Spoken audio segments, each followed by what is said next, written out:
Watch your crazy cats and welcome to Dazzle Rebel Rides. Now sometime last year this happened on the Indian FTR 1200S. The biggest sticking point for me is not that I don't like the bike, because I f***ing love it. If I owned one of these I would not have my driving licence for very much longer. Yeah.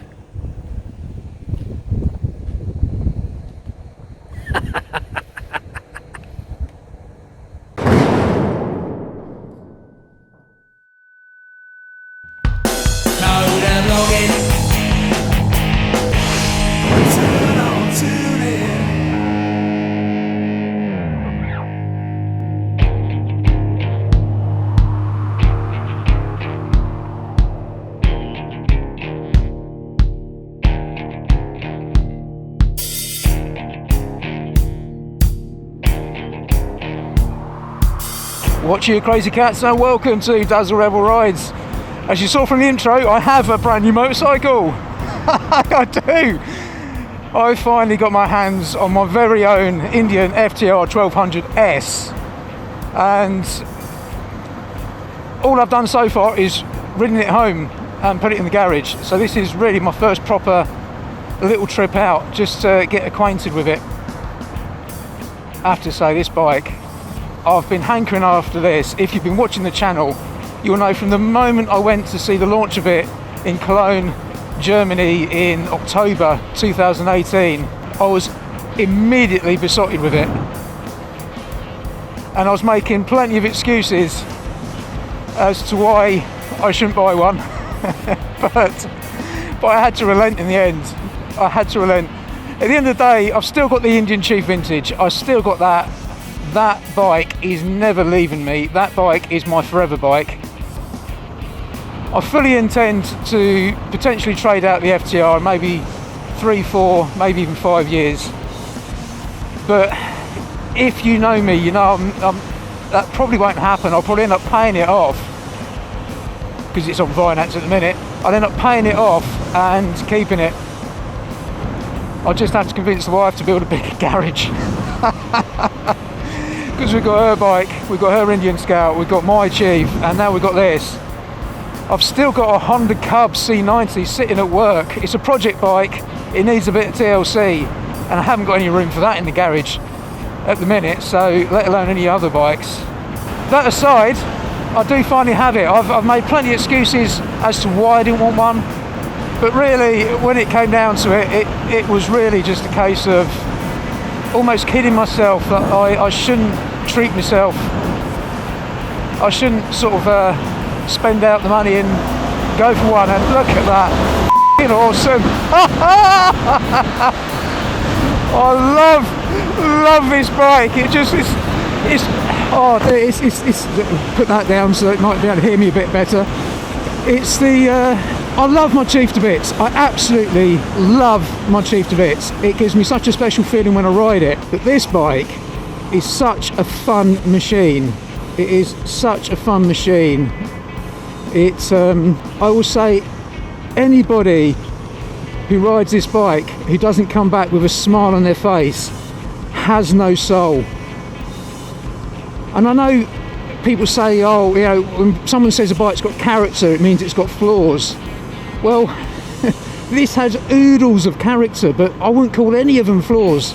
I just can't explain it. I mean, it's one of those things that if you have to ask, then you'll never know. Just go out and f***ing ride one, and you'll get it. You'll get what everybody's going on about the Indian FTR 1200. Yes, it's not the most powerful bike in the world. It's got 123 horsepower.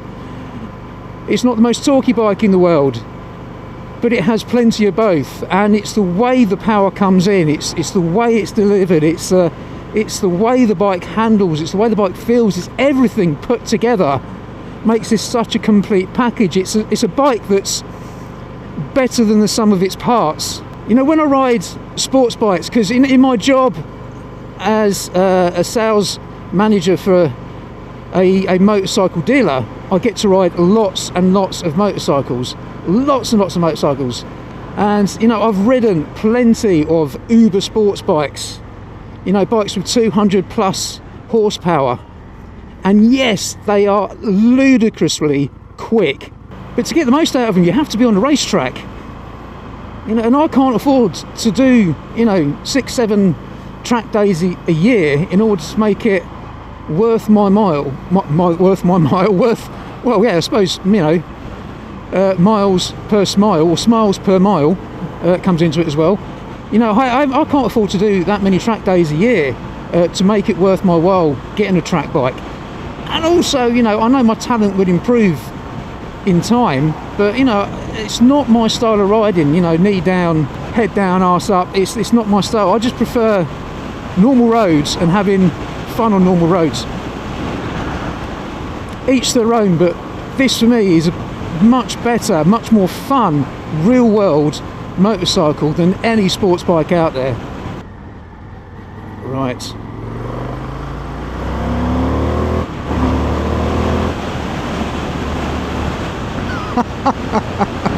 I'm taking it easy. That wasn't even a quarter throttle there. That was just slightly twisting up to a quarter, because I'm still breaking this in. It's only done 16.7 miles since it left the showroom, so I am going to do the proper braking in procedure. I'm not going to go mental, but you saw how quick that accelerated then and how the power came in, and that wasn't even giving it any beans. The other thing as well is I'm still scrubbing in the tyres, so you know, I can't go too crazy until the tyres are nice and scrubbed in as well. Right, if you're used to watching the channel, then you'll know where I am now. I'm at Rig Lane.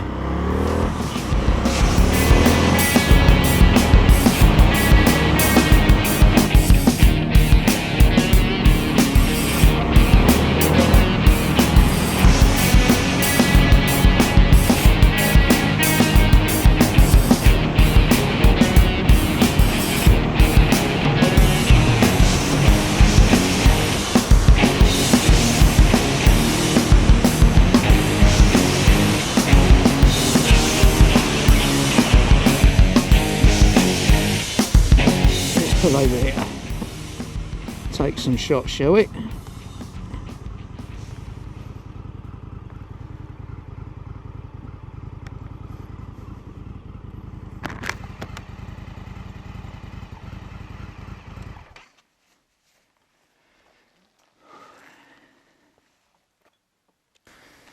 Tell you what, let's switch to video. I'll do a little click there, another couple. So here we go. This is my Indian FTR 1200S. Now right out the bat, there's a couple of things I did to it, as you'll probably see. Bloody hell, did you hear that horse? So we have R&G frame sliders, R&G axle sliders, and R&G cotton reels. I've got the number boards. I've not put any numbers on there yet because I've got 2 numbers in mind that I might use, maybe 3. 55 is a sort of lucky number. 13 is, believe it or not for me, also a lucky number. It's the day I was born. And 82 is the year I was born. So they're the 3 numbers I'm considering. But I'm also considering some other options as well when it comes to those number boards on the side. So that's on the list to do shortly. I have the screen, which I tell you what actually works quite well considering it's quite short. Also, if you notice there, I've got the disc lock, the Brembo disc lock. It's integrated into the caliper. What else have I done? I've not done a great deal to start with. Oh, and I've got the X grip phone holder there. Right, so to the tank. Now you'll notice that I've not even taken the protective cover off of there yet. But I've also got this on there. Now I know there's people shouting, absolutely screaming at the screen right now, and you know, frantically typing, bashing away at your QWERTY keyboard, saying, "Get rid of that label! Get rid of that bloody label!" Well, it's coming. It will happen. I'm not in any rush to do anything particularly. I'm just going to enjoy riding the bike. Now, yes, I do agree. I'm not a big fan of these big warning labels, and I know everybody was moaning at me about the when I was riding my wife's Scout that it still had the label on, but that wasn't my bike, and she wanted it, you know, she didn't want it taken off, so didn't bother taking it off. I think I've done it for a new Scout though, Ruby. I'm pretty sure I got the guys in the workshop to take it off from the outset, so she was none the wiser, but I'll have to check that actually. But yes, I do have plans for the tank anyway. I have a spare set. I've got one of the Indian blank unpainted sets that I'm going to do bits and bobs to. Again, I'm not 100% set on exactly what I'm doing yet. I've got some ideas, but they will come to fruition as and when. Yeah, this, I just love this bike. It isn't replacing the Chief, and this is the key thing. It's not replacing the Chief, it's auxiliary to the Chief. I paid the Chief off, I had some spare money in my pocket each month, and I thought, you know what, with everything that's happened this year, COVID, the lockdown, made me realise you only live once. You know, what's the point? What's the point in not enjoying yourself? So I threw caution to the wind and thought, you know what, sod it, let's get one. Anyway, let's get back on the bike and carry on riding.